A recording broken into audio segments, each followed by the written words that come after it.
A World Bank is an international bank that gives countries loans and grants to better their economy. They offer various financial solutions for countries, states, So it's on an international kind of level.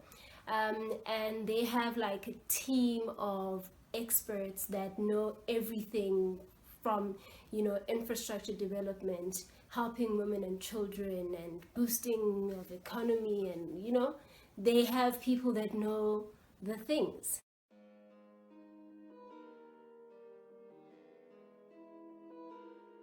Afternoon, everyone, and welcome to The Economites, where we have candid conversations on critical issues. My name is Nico Mkiba, and today's video will be dealing with two multilateral institutions, which not only play a role in our own local economy, but also in the broader global economy.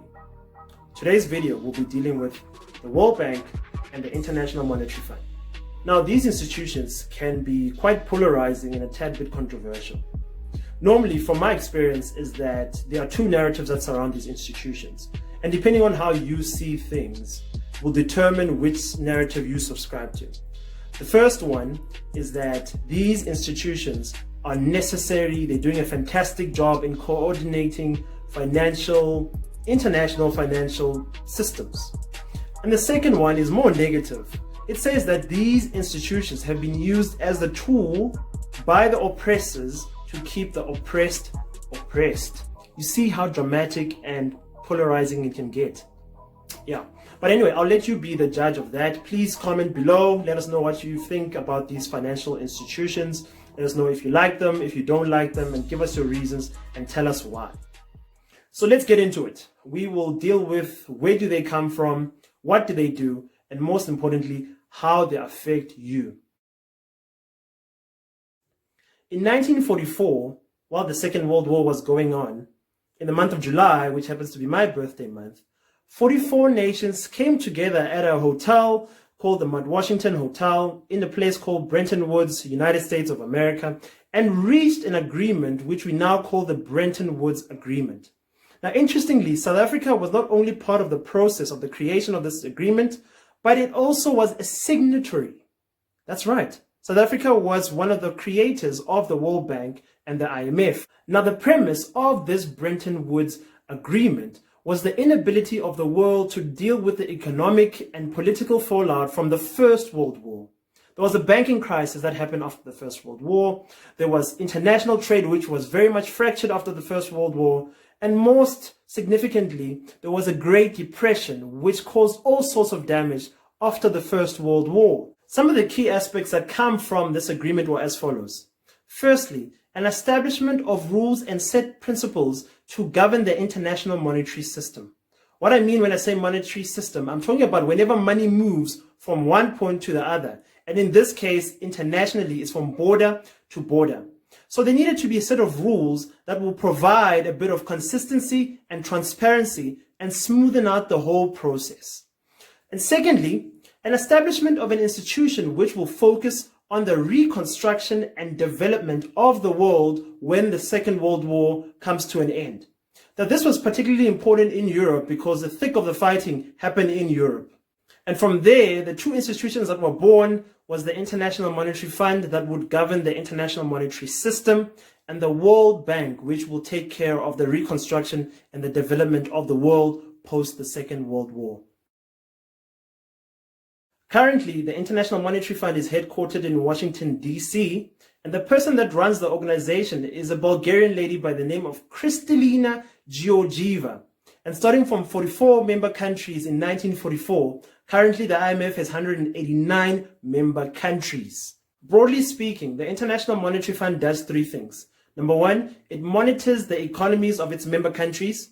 Number two, it lends money to those economies that are struggling with balance of payment issues. And number three, it gives technical advice on policies when invited. So you might be asking yourself, where does the source of controversy and polarization come from?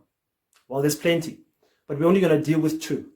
The first one, and probably the most controversial in my opinion, is the leadership of the International Monetary Fund. If you look closely at the leadership of the IMF, you will see that it's strikingly Eurocentric. Currently, it's Bulgaria, Before that was France. Before that was Italy. And before that was France. Now my question is, where's Asia? Where's Africa? Where's South America?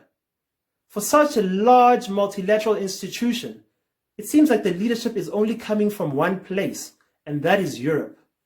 I wonder why. But I'd like to hear from you what you have to say about that. Another criticism that is labeled at the IMF is the conditions that surround or attach to the loan financing.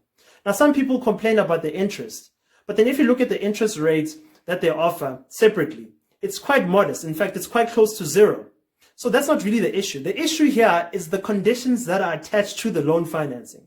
Now, the conditions can be so stringent sometimes that they can prove to be politically undoable. And as a result, they can lead to social instability. Another criticism which people have against the IMF is the way that they deliver their technical advice on their member countries.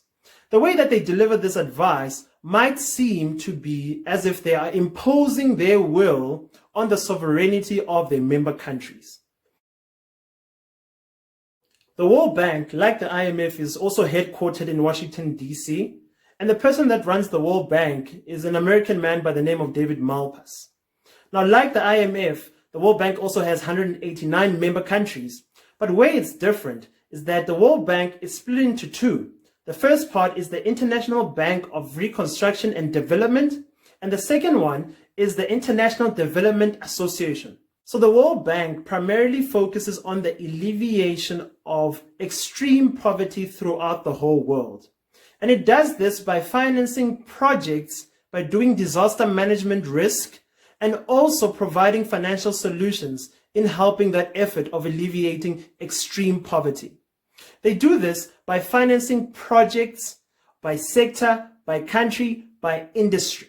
I know this very cool thing that the World Bank does to incentivize investors to invest in places where there's extreme poverty.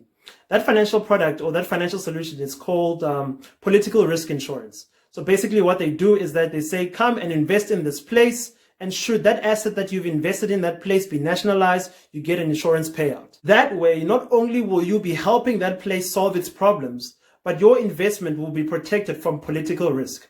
Like I said, brilliant. And on a lighthearted note, the World Bank does enjoy a better reputation than the IMF, although they're both creatures from the same womb. Now, you might be asking yourself again, where is the controversy? Where is the polarization? And like the IMF, it's the leadership. Currently, it's America. Before that, it was America, South Korea. Before that, it was American. And before that, it was American. So what? It's actually very funny when you look at it, because it seems like the leadership of these two multilateral institutions only coming from two places, Europe and the United States of America. Now, to deal with the last question, which is probably the most important question, is how do these institutions affect you? We're going to look at this in a number of ways. The first one is that there's a subscription fees. In order for your country to be a member country in both of these institutions, it doesn't come cheap. It doesn't come free. The second portion is that you have to buy ownership into these institutions. So what do I mean when I say ownership? I am talking about shares. For example, the World Bank. In order for you as a country to join the World Bank, you have to buy 195 shares worth about $120,000 per share. Now, roughly, if my math is correct, that will equal about $23.4 million. This is before you convert it to your own local currency. Out of that $23.4 million, 6% of it is going to be paid in cash, and 94% of it will be classified as callable capital. Another thing on how it will affect you is actually the servicing of the loans. You can't just take a loan as a member country and not expect to be paying back. You have to service it plus interest. Although we spoke about how interest rate is modest, but depending on the size of your loan, what can start off as modest can be actually pretty substantial. And lastly, to tie everything together, is that these payments, which I just mentioned, the ownership, the subscription fee, and also the servicing of the loans, is that they come from somewhere. They come from your fiscus, your country's fiscus, aka the treasuries. So when you pay taxes, understand that a portion of those taxes are going to service the membership, the ownership, and these loans from these financial institutions. Well, there you have it. Now, it's worth mentioning from our side that this was not supposed to be a history lecture, but rather a way on how we can clear a path into the functionality and the history of these institutions. But thank you so much for tuning in. Please comment, like, subscribe, and share with all your friends. And stay tuned for the next video.